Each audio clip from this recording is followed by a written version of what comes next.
देखो आपको बता दिया था अवतल दर्पण के द्वारा प्रतिबिंब का बनना, image formation by the concave mirror. लेकिन अब बताएंगे उत्तल दर्पण के द्वारा प्रतिबिंब का बनना। ठीक है, बड़े ध्यान से सुनते रहना, इसमें दो ही केस हैं, उत्तल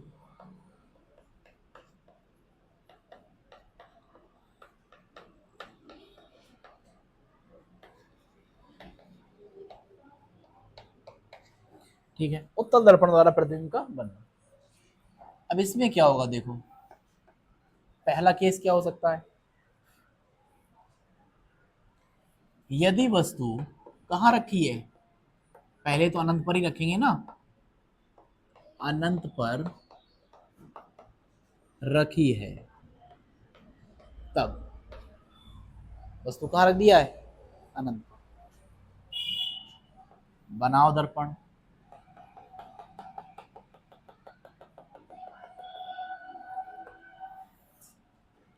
पी एफ और सी। वस्तु हम इधर तो रख नहीं सकते, क्यों, क्योंकि इधर तो ऑलरेडी पॉलिश कर रखी है, इधर से दिखेगी नहीं। ठीक है, वस्तु कहां रखेंगे, इस तरफ, इस तरफ रखेंगे, अनंत पर वस्तु रखी है, तो अनंत से आने वाली किरणें कैसी होंगी, कैसी होंगी, समान। ठीक है, अब जब परावर्तन होगा तो कहां से होकर जाती है समांतर किरण, नहीं जा पाएगी, क्योंकि पार तो हो ही नहीं सकती ना। ऐसा लगेगा कि कहां से होकर के जा रही है, फोकस से, ऐसा लगेगा कि कहां से होकर के जा रही है, फोकस। ठीक है, और अगर ऐसा लगेगा तो ऐसा लगेगा प्रतिबिंब कहां पर बन रहा है, फोकस पर। कहां पर बन रहा है, फोकस पर। क्या अब एक बिंदु आकार का बनना चाहिए, ठीक है, कैसा बनेगा, बिंदु आकार। ठीक है, क्या आपको लग रहा है कि वास्तव में बनेगा, नहीं, किरणें वास्तव में मिल ही नहीं रही हैं, तो कैसा बनेगा, आभासी। और जहां जहां आभासी वहां वहां कैसा बनेगा, समझ में आ गई कहानी। ठीक है, अब दूसरी कंडीशन, ये ध्रुव है, अनंत है, यहां पर तो कुछ दिया ही हुआ नहीं है, तो हम कहीं पर भी रख दें, अनंत और ध्रुव के बीच में। यदि वस्तु अनंत और ध्रुव के बीच कहीं रखी है,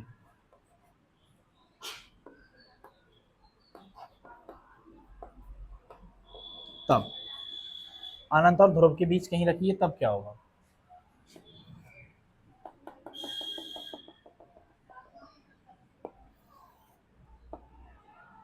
यहां पर मान लीजिए हमने वस्तु को रख दिया, ठीक है, ये तो होगी P, ये क्या होगा F, और ये क्या होगा C। समांतर किरण जाएगी तो कहां से होकर के जाएगी, फोकस से, ऐसा लगेगा, ऐसा लगेगा। ठीक है, दूसरी किरण कहां से होकर के जाएगी, अगर वक्रता केंद्र से, तो उसी दिशा में कैसे लौट जाएगी, वापस। दोनों जहां पर काटेंगी उसी को हम क्या कहेंगे, प्रतिबिंब। क्या कहेंगे, प्रतिबिंब। तो पहली बात, प्रतिबिंब बन कहां रहा है, P और F के बीच, मतलब कहां बना, ध्रुव और फोकस के बीच।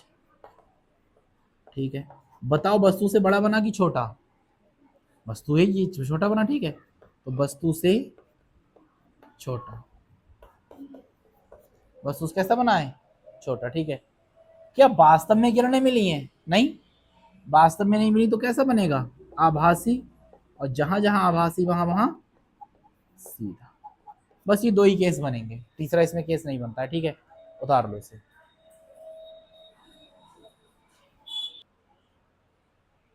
आगे हम बात करेंगे दर्पण के सूत्रों की। ठीक है, सौरभ, अब क्या लिख रहे हो तुम, चाची तेरी कलमियां लिखे गीत प्यारे हैं, इधर देखो। आगे हम बात करेंगे दर्पण की चिन्ह परिपाटियों की। चिन्ह परिपाटी क्या होता है, जैसे मान लीजिए, ठीक है, ये है एक दर्पण, एक दर्पण मैं ये कह दे रहा हूं,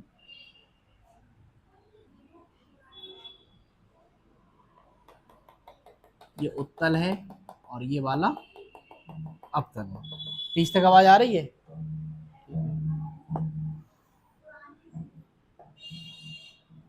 देखो दूरियां जो नापी जाएंगी वो कहां से नापी जाएंगी? हमेशा ध्रुव से। कहां से नापी जाएंगी? ध्यान रखना मेरे स्टेटमेंट को, दूरियां हमेशा ध्रुव से नापेंगे, ठीक है। अब दूरी दो तरह से नप सकती है, या तो इस तरफ नपेगी या नपेगी इसके उल्टी साइड में, यही तो नाप सकते हैं। अब मैं आपके लिए बड़ा सिंपल सा कॉन्सेप्ट बता रहा हूं, ठीक है, बहुत सिंपल सा। आपने कार्टेशियन सिस्टम तो देखा है, 9th क्लास में मैंने पढ़ाया नहीं पढ़ाया है, ठीक है। अगर आप इससे दूरियां यहां पर हम यहां से नापते हैं, अगर आप सीधी तरफ जाओगे इस तरफ तो काय में होंगी? प्लस में नहीं होंगी सारी की सारी? बताओ होंगी कि नहीं होंगी? प्लस में होंगी दूरियां, प्लस का 1 2 3 ऐसे करके। अगर ऊपर आप जाएंगे तो ये भी काय में होंगी? प्लस में होंगी। अगर आप बाईं तरफ जाएंगे तो माइनस में होंगी, और नीचे भी जाएंगे आप तो काय में होंगी? कोई दिक्कत है यहाँ तक? ठीक है, ये मैंने आपके लिए 9th क्लास में ही पढ़ा रखा है। प्लस में, ऊपर प्लस में, नीचे माइनस में, इधर भी काय में होंगी? माइनस में। दूरियां यहां से नाप रहे हैं। अब मैं इस वाले पॉइंट से दूरी नापूंगा तो इसके अगर सिमेट्रिकली मैं देखूं तो इस तरफ अगर चलूंगा तो ये दूरी काय में नापेंगे? प्लस में। मतलब ध्रुव से सीधी तरफ जितनी दूरियां नापेंगी वो काय में होंगी? प्लस में, ध्रुव के सीधी तरफ। और बाईं तरफ वाली क्या होंगी? माइनस में। ऊपर वाली क्या होंगी? प्लस में। और नीचे वाली क्या होंगी? कोई दिक्कत? ठीक है। अब यहां से अगर हम नापें तो ध्रुव से सीधी तरफ जो नपेंगी वो काय में होंगी? बाईं तरफ जो नपेंगी वो काय में होंगी? ऊपर जो नपेंगी वो काय में होंगी? और नीचे जो नपेंगी वो काय में होंगी? यहां तक बात समझ में आ रही है? ठीक है, एक ही कॉन्सेप्ट से आप दोनों काम कर सकते हैं। अब क्वेश्चन ये थोड़ी आता है कि दूरियां कौन सी प्लस में होंगी कौन सी माइनस में होंगी। क्वेश्चन ये आता है उत्तल दर्पण की फोकस दूरी धनात्मक होती है या ऋणात्मक? अवतल दर्पण की वक्रता त्रिज्या धनात्मक होती है या ऋणात्मक? तो ये वाला जो दर्पण है ऊपर बना हुआ, ये कौन सा है? उत्तल दर्पण, क्योंकि इसका चिकना भाग उभरा हुआ है तो उत्तल हो गया ये। अब ये P है, ये F होगा, ये क्या होगा? C, यही तो होंगे, PFC। फोकस, ये उत्तल दर्पण की हम बात कर रहे हैं। मुझे एक बात बताओ, दूरी कहां से नापूंगा मैं? ध्रुव से इस तरफ, ठीक है। तो फोकस दूरी इस तरफ तो ही नापेंगे, सीधी तरफ। जब सीधी तरफ नाप रहे हैं फोकस दूरी तो काय में आएगी? धनात्मक। तो आप कह सकते हैं उत्तल दर्पण की फोकस दूरी कैसी होती है? पॉजिटिव। अगर मैं इसकी त्रिज्या को नापूंगा तब भी इधर ही नाप रहे हैं तो ये भी क्या होगी? धनात्मक। समझ में आ रही बात? ठीक है, इसमें नाप करके देखो अवतल दर्पण में, ये कौन सा दर्पण है? अवतल दर्पण। इसमें नाप के देखो आप, अब P है यहां पर, ये F आएगा, यहां पर क्या आएगा? C, यही दोगे। मुझे एक बात बताओ प्रशांत, प्रशांत मुझे बताओ, इसकी फोकस दूरी धनात्मक होगी या ऋणात्मक होगी? ऋणात्मक। क्यों? क्योंकि हम कहां जा रहे हैं फोकस दूरी के लिए? बाईं तरफ जा रहे हैं, और बाईं तरफ मैंने क्या बताया था, सारे के सारे क्या होंगे? ऋणात्मक। ठीक है, अब वक्रता त्रिज्या नापूंगा, ये भी कैसी होगी? ऋणात्मक। तो ये भी कैसी आ गई हमारी? माइनस की R। कोई दिक्कत है इसमें?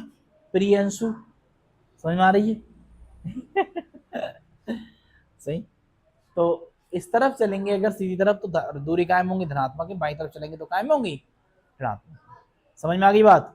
ठीक, अच्छा, तो बस इतना सा ही ध्यान रखना, बाकी तुम्हारे एग्जाम में तुम्हें ध्यान रहना चाहिए ऊपर प्लस में नापोगे, नीचे काय में नापोगे? माइनस में। अब हम बात कर रहे हैं कुछ सूत्रों की, ठीक है, कुछ सूत्र की हम बात कर रहे हैं। एक होता है सूत्र F बराबर R/2, F बराबर R/2, एक सूत्र पहला वाला। दूसरा वाला सूत्र होता है हमारे पास 1/F बराबर 1/B प्लस का 1/U। ठीक है, करा दिया ये? कहाँ पे करा दिया है? क्यों? चैप्टर खत्म हो गया है? नहीं हुआ। 1/F बराबर 1/B प्लस का 1/U, ये फॉर्मूला होगा, ठीक है।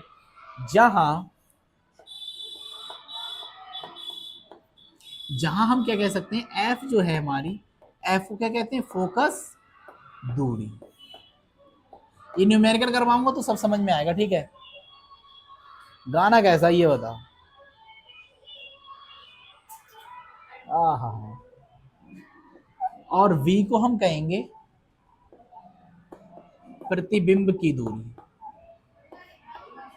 नमस्ते। तुम एक दिन आते हो, 10 दिन नहीं आते हो, क्या लोचा है तुम्हारा है? आज घर पे बात करा के जाओगे कि वहां से घर से आकर के बीच में नहीं रुक जाते हो? तो आज घर पे फोन में बात करा के जाओगे। ये क्या होगा? u क्या है? वस्तु तक की दूरी। b क्या है? प्रतिबिंब तक की दूरी। f क्या है? हमारे पास फोकस दूरी। ठीक है। और r है हमारे पास वक्रता त्रिज्या। अब ये सारी की सारी चीजें जब मैं आपके लिए न्यूमेरिकल कराऊंगा तब समझ में आएंगी। ठीक है। r क्या है? हमारे पास वक्रता त्रिज्या। अभी आप इतना सब्र करो और इतनी चीज को नोट डाउन करो जल्दी से, फटाफट जल्दी उतारो।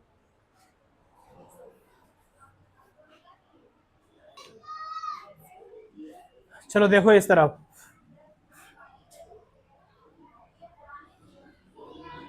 देखो इस तरफ। आपके लिए मैंने बता दिया, 2 फॉर्मूले बता दिए, तीसरा फॉर्मूला और बता देना है, समझाऊंगा इसे थोड़ी देर में। ठीक है। रेखीय आवर्धन ये होता है हमारा, m से प्रदर्शित करते हैं रेखीय आवर्धन को, और होता है I बट्टे O। ठीक है। क्या होता है? I बट्टे O, या फिर I अपॉन O ये होता है हमारा बराबर माइनस B बट्टे U के। ठीक है। ये रेखीय आवर्धन है, जहां I हमारी है प्रतिबिंब की, ये सब बताऊंगा अभी मैं, टेंशन मत लेना। ठीक है। प्रतिबिंब की लंबाई, और O है हमारे पास वस्तु की लंबाई। ठीक है। ये सब बताऊंगा फिर डिटेल में, चित्र बना करके पूरा समझाऊंगा। ठीक, उतारो इसे। है आई बताया नहीं ना मैंने? आई मतलब इमेज, इमेज मतलब प्रतिबिंब की लंबाई, ओ मतलब वस्तु की लंबाई। और कुछ पूछना चाह रहे हो? एम हमारा यहाँ पर है रेखीय आवर्धन।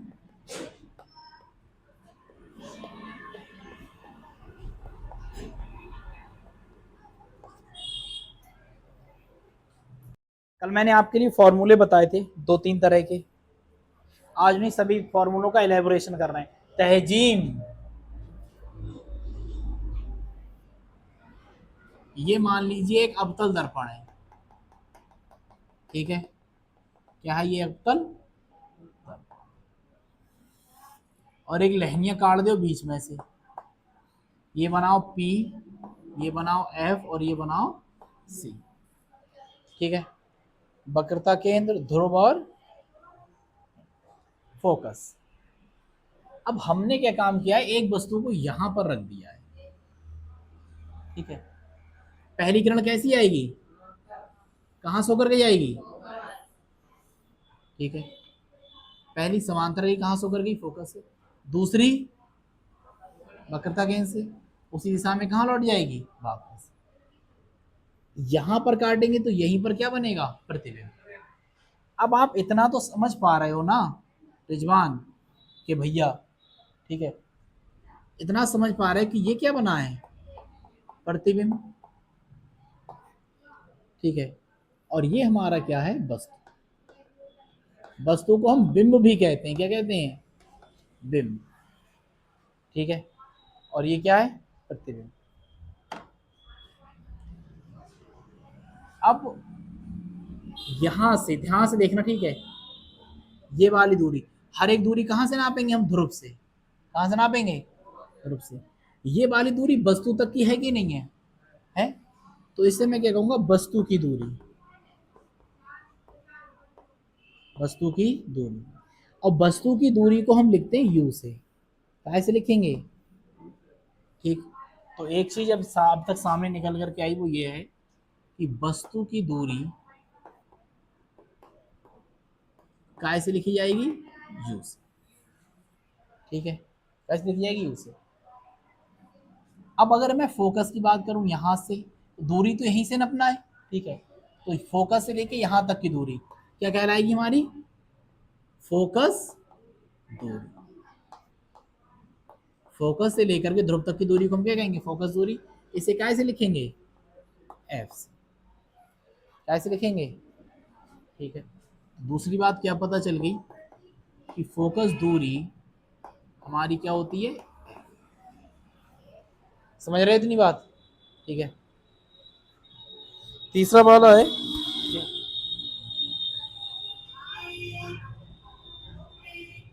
बहुत गदर करते हैं ये लोग, बहुत गदर करते हैं। प्रदूषण विभाग में लगा के हम इनके एप्लीकेशन। ये वाला हमारा जो है, ये हमारी बन रही है जाकर के परछाई या फिर प्रतिबिंब, यही तो बन रहा है।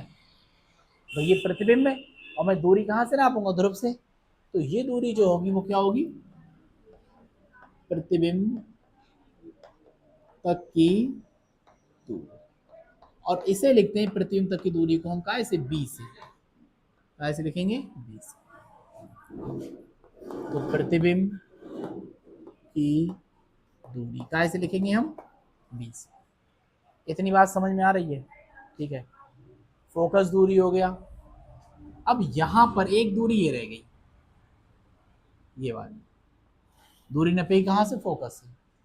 तो यहां से लेकर के ये वक्रता केंद्र है, क्या है, वक्रता केंद्र। वक्रता केंद्र से लेके यहां तक की दूरी को हम कहेंगे वक्रता त्रिज्या। क्या नाम देंगे, वक्रता त्रिज्या। और काय से लिखेंगे, आर से, ठीक, एग्जैक्टली, ठीक। तो वक्रता त्रिज्या को हम काय से लिखते हैं,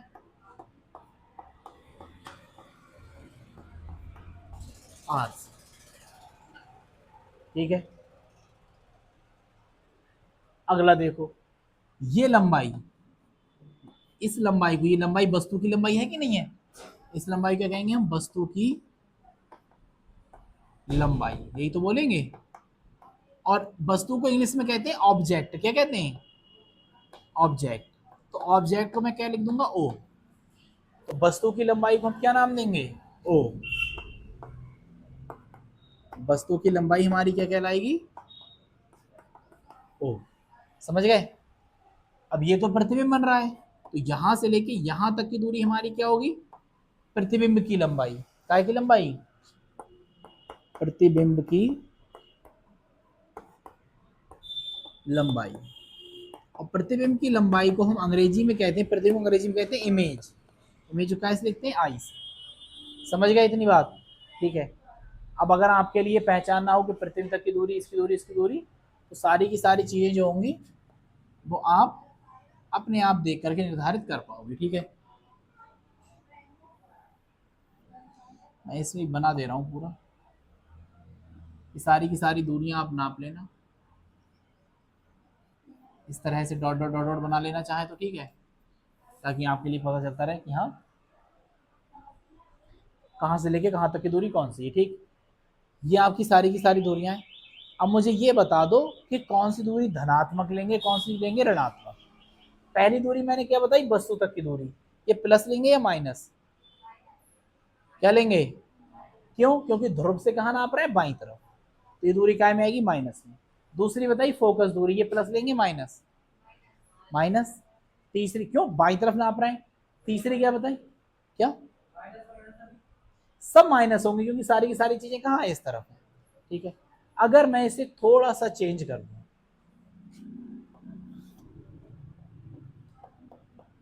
तहजीम, चम्मच मार रही लल्ला, चमचा मार रही है तुम्हारी चम्मच मार रही है। तहजीम से आई कांटेक्ट होने, तुम है, अगला तुम बताओगे फिर, ठीक है। पी और ये हमारे पास एफ और ये क्या है, वस्तु यहां पर रखी है। अच्छा, सब दूरियां इसमें प्लस में होंगी, ध्यान दो। वस्तु की लंबाई काय में होगी, प्लस में, कहते ऊपर जा रही, काय में होगी, प्लस में। ऊपर वाली दूरी कैसे होगी, प्लस की। और नीचे वाली काय की होगी, ये माइनस। काय की होगी, क्योंकि ये कहाँ आ रही है, नीचे, तो यही वाली केवल माइनस में होगी। और ऊपर वाली लंबाई काय में होगी, प्लस में, बाकी सारी की सारी काय में होंगी, माइनस में, ठीक। अब यहां पर मैंने वस्तु रखी है, समांतर जाएगी तो ऐसा लगेगा कि कहां से होकर के जा रही है, फोकस से। दूसरा वक्रता केंद्र से जाएगी तो उसी दिशा में वापस लौट जाएगी। अब यहां पर क्या बनेगा, प्रतिबिंब। प्रतिबिंब तक की दूरी को हम क्या नाम देते हैं, बी। और वस्तु तक की दूरी क्या नाम देते हैं, यू। ये फोकस दूरी को एफ कहेंगे, वक्रता केंद्र को आर कहेंगे। अब मुझे एक बात बताओ कि अब फोकस दूरी प्लस होगी या माइनस होगी, अरे भाई एग्जैक्टली प्लस होना है, क्यों, क्योंकि यहां पर इस तरफ नाप रहे हैं, की बार में सी तरफ, क्या होगी, प्लस। प्रतिबिंब तक की दूरी प्लस होगी माइनस होगी, प्रतिबिंब ये बन रहा है, यहाँ पे उंगली रखने का मतलब ये नहीं कि यहाँ पर बन रहा है, ठीक है, नजर के साथ साथ दिमाग भी खुला रखो।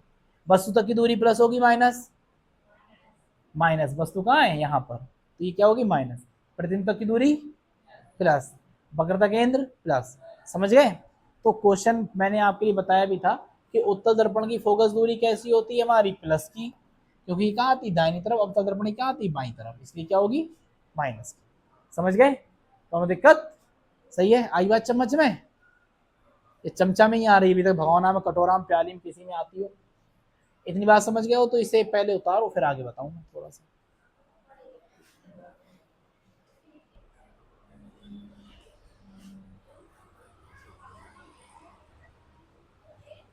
अब अगला है आपके पास, मैंने हालांकि बता तो दिया, ये एक बार मैं फिर से रिवाइज करा दे रहा हूँ, ठीक है। इन फॉर्मूलों के बाद केवल दर्पणों के उपयोग बचेंगे और कुछ भी नहीं बचेगा।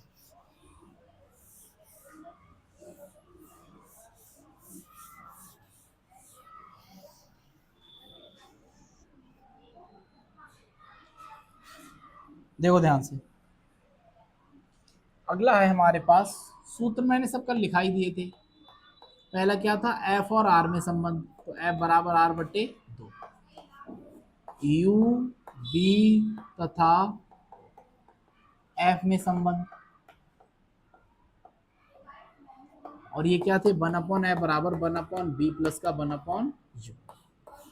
ठीक है, अगला वाला था हमारा रेखीय आवर्धन। ये देख लो, ये क्या होता है रेखीय आवर्धन, इसका मतलब होता है प्रतिबिंब की लंबाई और बटे वस्तु की लंबाई। प्रतिबिंब की लंबाई और वस्तु की लंबाई का अनुपात क्या कहलाता है, रेखीय आवर्धन कहलाता है। ठीक, अगर रेखीय आवर्धन की डेफिनेशन लिखने के लिए आए तो क्या लिखोगे, प्रतिबिंब की लंबाई और वस्तु की लंबाई का अनुपात रेखीय आवर्धन कहलाता है। प्रतिबिंब की लंबाई मैंने क्या बताई थी, आई बताई थी, अभी बताई थी, और वस्तु की लंबाई क्या बताई थी, ओ। और रेखीय आवर्धन को हम कैसे लिखते हैं, एम से, तो एम बराबर क्या बनता है, आई अपॉन ओ। और जब इसी फॉर्मूले को हम और ज्यादा जस्टिफाई करेंगे तो आएगा माइनस का बी अपॉन, ठीक है, ये होगा हमारा रेखीय आवर्धन। तो हेडिंग डाल लो रेखीय आवर्धन, रेखीय आवर्धन।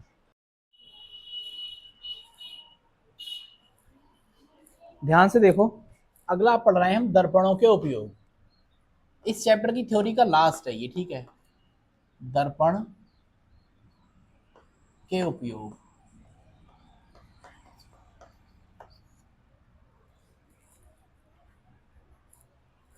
दो तरह के दर्पण बताए थे, बताए तो तीन तरह के थे, ठीक है, एक समतल, समतल, दूसरा गोलीय था, गोलीय के दो भाग थे, ठीक है, एक उत्तल और एक अवतल। समतल का तो सिंपल सा ही, पहला तो परावर्तक पृष्ठ के रूप में इसका हम प्रयोग कर सकते हैं। दूसरा इसका उपयोग होगा कि आपको सामान्यतः अपने घरों में दर्पण को देखने के लिए, चेहरे को देखने के लिए इसका प्रयोग करते हैं, वो कौन सा होगा, समतल दर्पण होगा, ठीक है। ये इतना ज्यादा आता भी नहीं है, उत्तल अवतल आते हैं। अवतल दर्पण क्या होता है, ये मैंने पढ़ा रखा है, जो नए बच्चे अगर उन्हें समझ में ना आए, ठीक है, क्यों नहीं आएगा समझो यार।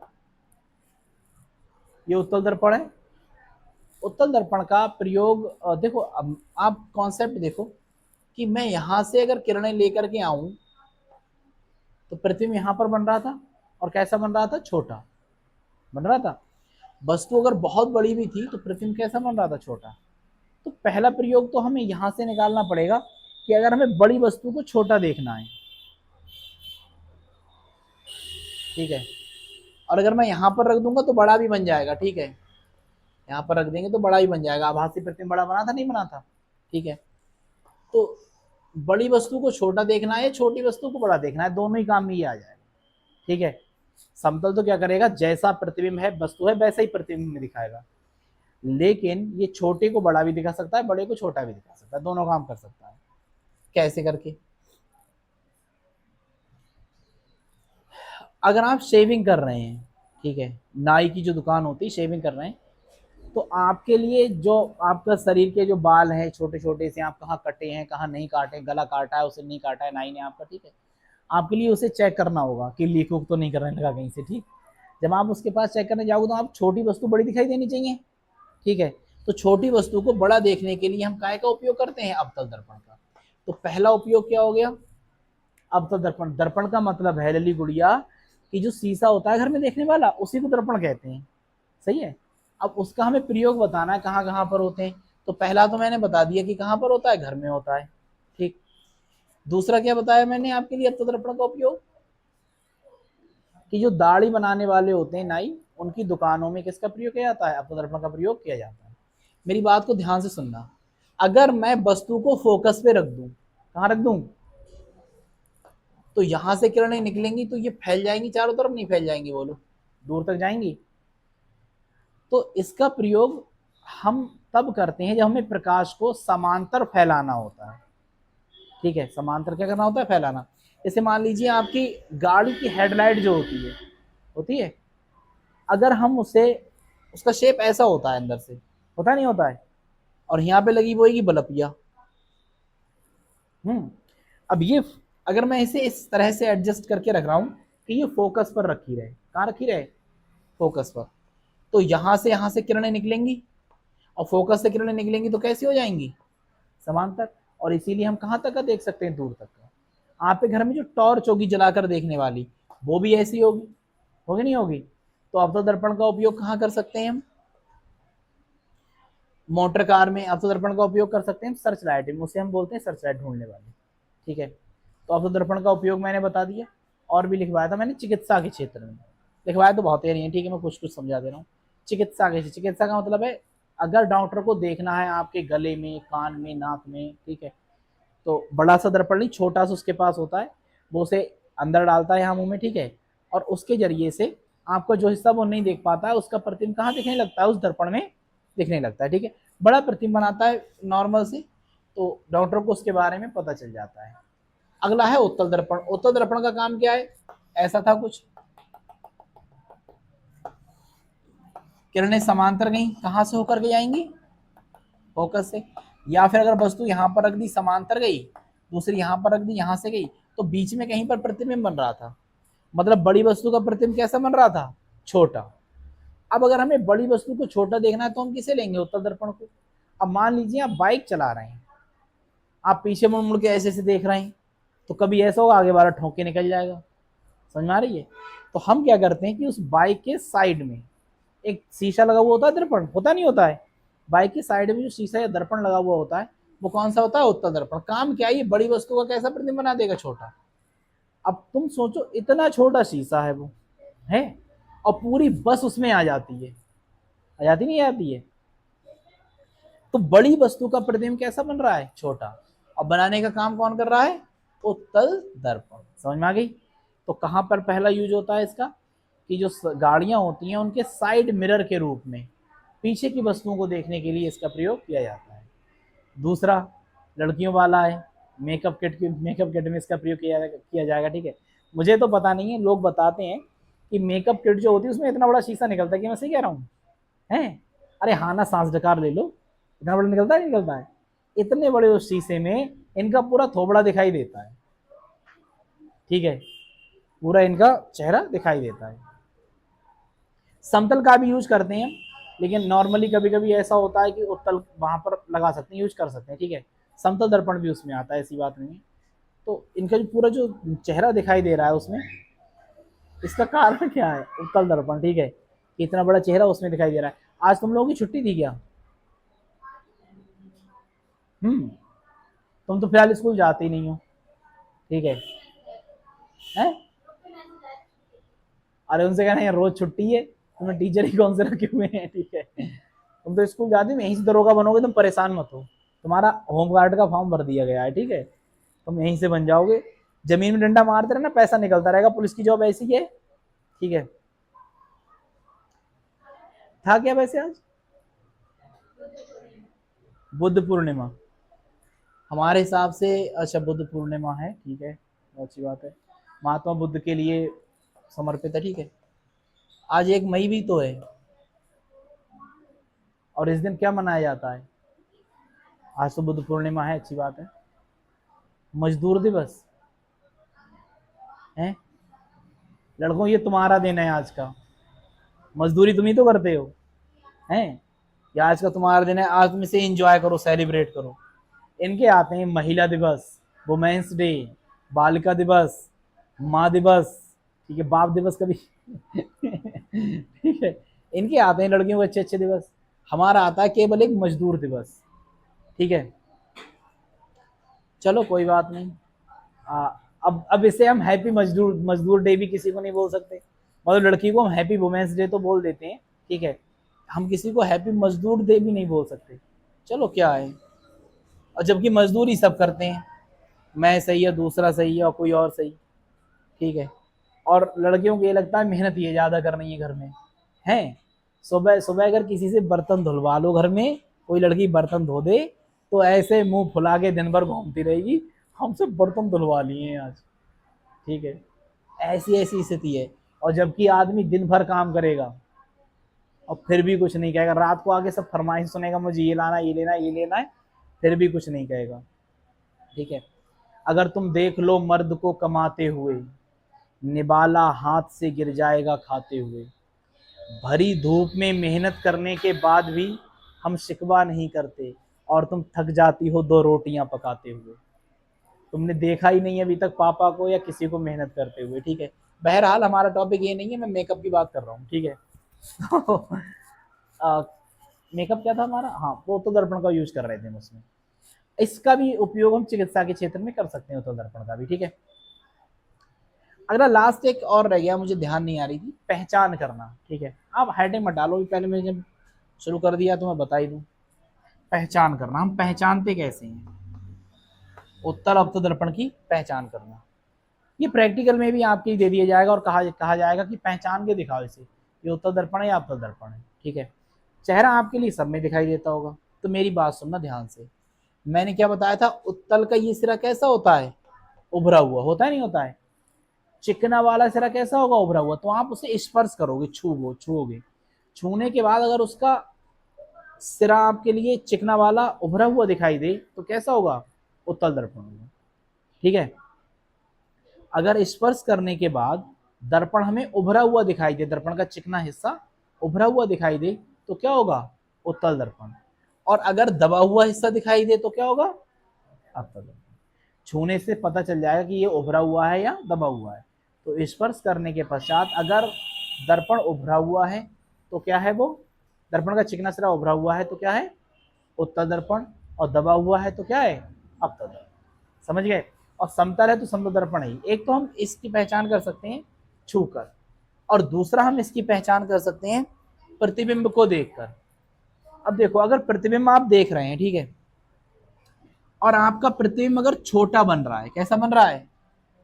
छोटा और सीधा, छोटा और सीधा बन रहा है, तब वो कंफर्म क्या होगा? उत्तल दर्पण। सही है। अगर आपका प्रतिबिंब छोटा और सीधा बने तो क्या होगा? उत्तल दर्पण ही होगा, क्योंकि उसी में बनता है। एक है अवतल दर्पण, ठीक है। अवतल दर्पण में क्या होगा? अगर सीधा बनेगा तो बड़ा बनेगा, सीधा बनेगा तो कैसा बनेगा? बड़ा। वरना हमेशा कैसा बनेगा? उल्टा, ठीक है। अगर प्रतिबिंब हमेशा उल्टा बने या सीधा बने तो बड़ा बने, तो उसे हम क्या कहेंगे? अवतल दर्पण। और समतल का तो मैंने बता ही रखा है, जितना यहाँ पर होगी वस्तु उतनी यहाँ पर बनेगी, ठीक है, मतलब बराबर का बनेगा। ये आपकी होगी पहचान करना। तो अब अगली हेडिंग डाल लो, दर्पणों की पहचान करना। दर्पणों की पहचान करना।